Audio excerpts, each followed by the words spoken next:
Unboxing Day aujourd'hui sur Passion Horlogère. Bonjour à tous. Alors voilà, on va découvrir une nouveauté, on va découvrir une nouvelle montre qui se cache dans cet écrin, ou plutôt sous cette surboîte, ce qu'on appelle les surboîtes. Allez, on ouvre tout de suite, on va pas perdre de temps. Et voilà. Voici. Donc qu'est-ce que c'est que cette montre? Cette montre est la dernière née d'une marque qui existe depuis bientôt 100 ans, qui s'appelle Movex. Movex qui a été créé en 1911 et qui était endormi depuis quelques années, qui a été réveillé par quelques passionnés. On va essayer d'en parler un petit peu. Il s'agit juste d'une présentation rapide et bientôt vous aurez une présentation un petit peu plus importante dans les pages de Passion Horlogère et sur Montre et Tendance.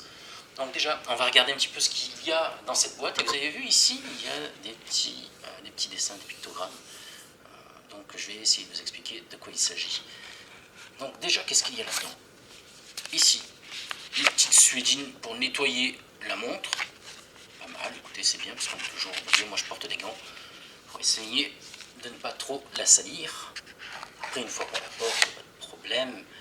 Elle vit avec nous, mais là, pour vous la présenter quand même, il fallait que j'en prenne soin.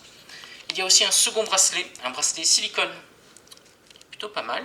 Et regardez sa particularité, vous allez le voir, les attaches, ce ne sont pas des attaches traditionnelles. Et s'il y a quelques geeks parmi nos lecteurs et parmi les gens qui regardent actuellement, ils vont reconnaître justement ces attaches. Ce sont les attaches de l'Apple Watch. Tiens donc, quelle bonne idée. Quelle bonne idée. Donc en gros, si vous avez une Apple Watch ou si vous voyez dans le catalogue Apple, au niveau des accessoires, des bracelets qui vous plaisent, puisqu'il y en a pas mal, écoutez, sachez une chose, c'est que vous pouvez l'adapter sur cette montre. Ce qui est plutôt une bonne idée.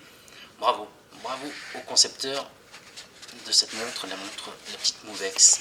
Alors la Movex 1911, qu'est-ce que c'est que cette marque? Allez-vous me dire. Alors cette marque, pas très connue, était encore un petit peu endormie, mais elle a été fondée en 1911 à La Chaux-de-Fonds.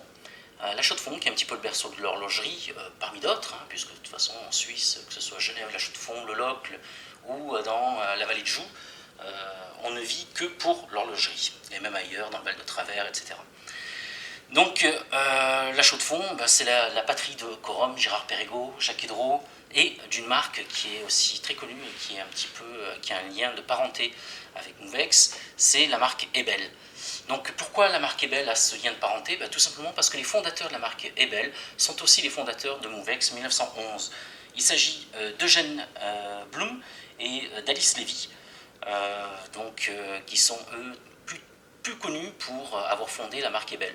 Donc pendant, on va dire, une cinquantaine d'années, ils avaient les deux marques et puis ils ont commencé un petit peu à s'occuper un petit peu plus d'Ebel, qui est devenue une marque extraordinaire, une marque qui a été vraiment au sommet dans les années 80. Souvenez-vous, Yannick Noah gagne Roland Garros en 1983 et il est ambassadeur Ebel.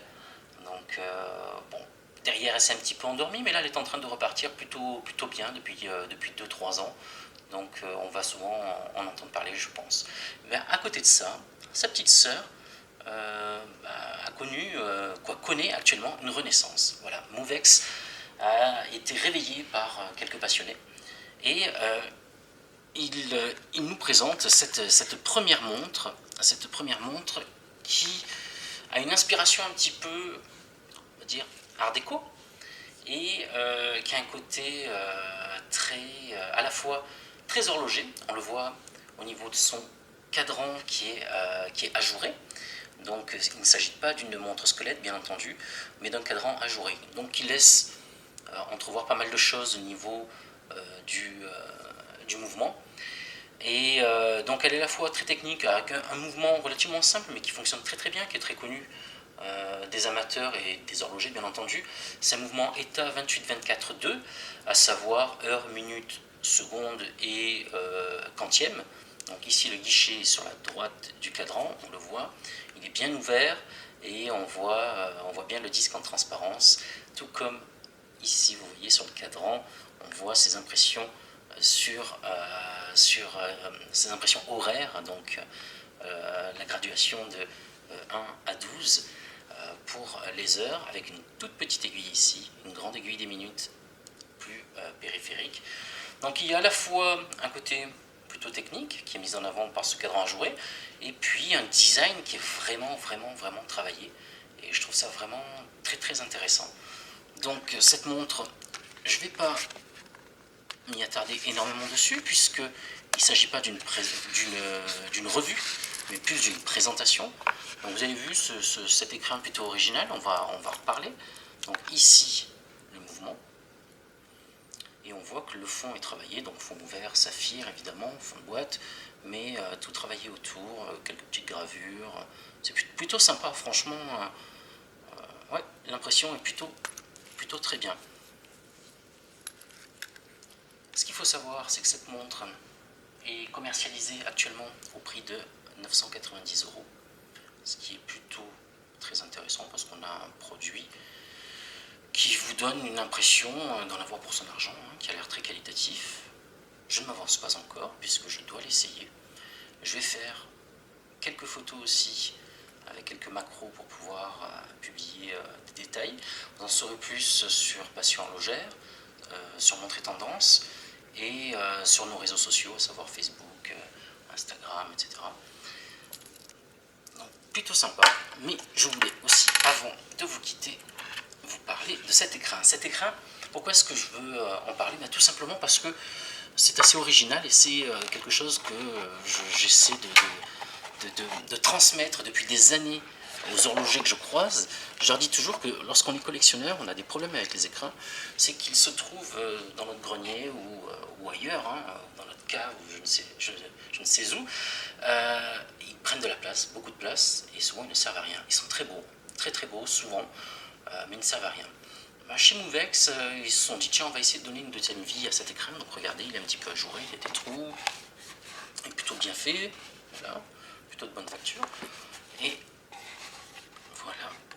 Alors, à quoi est-ce qu'ils ont pensé? Ils ont pensé un petit peu à la jeune génération qui est tout le temps connectée, et qui est tout le temps soit sur son téléphone, soit sur sa tablette pour regarder une série sur Netflix ou écouter de la musique, ou voilà, toujours avec un téléphone à la main.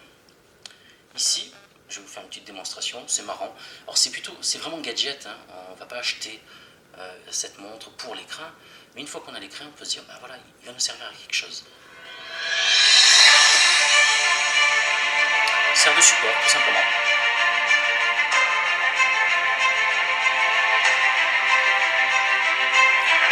Alors mon téléphone a l'air un petit peu perdu là au milieu. Mais écoutez, on va essayer avec autre chose. On va essayer tout simplement avec ma tablette. Ah voilà, vous posez, les jeunes sont souvent, je sais pas, à leur bureau, en train de faire leur devoir. Une fois qu'ils ont terminé, ils y restent un petit peu, vous savez. Leur chambre, c'est un petit peu leur univers. Voilà, ils mettent leur tablette ou leur téléphone sur ce support. Vous avez la montre à votre poignet. Vous pouvez offrir ce petit support à vos gamins et vous l'utilisez.